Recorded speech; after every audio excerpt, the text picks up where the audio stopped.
Bună ziua, bine ați venit pe canalul meu și astăzi o să vă prezint cum să băgați fișierele dintr-un CD sau DVD în calculator dacă CD-ul sau DVD-ul este zgâriat.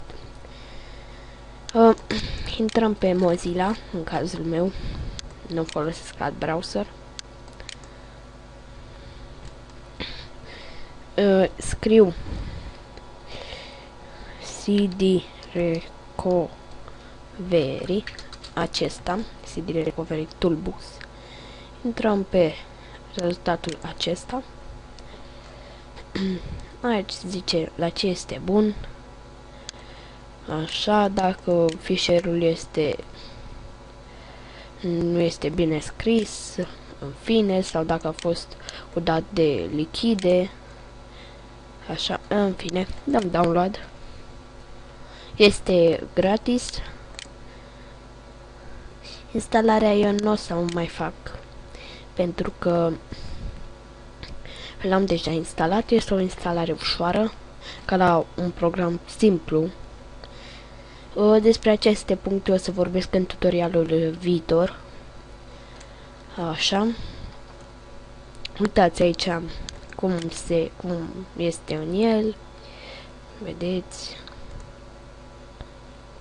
Nu asta, stați puțin. Așa, s-a downloadat. După ce îl instalați, o să trec direct așa. Stați un pic, o să pun pauză. Am revenit, am fost pauză ca să iau un DVD, cum să zic, zgâriat. Așa, intru în program. Uitați, o să apară așa. Acum se aude încărcarea, nu știu ce este eroarea asta. Acesta este CD-ul. Este un CD cu NFC carbon. Un DVD. Eu am făcut deja un folder. Uitați. Desktop.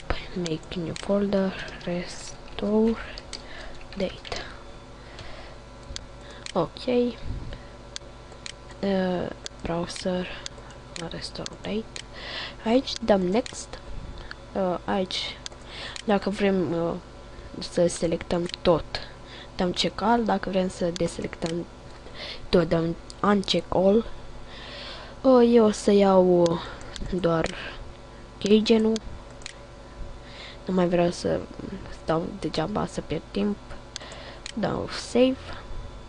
Aștept să pară că s-a blocat, dar nu s-a blocat. Aștept.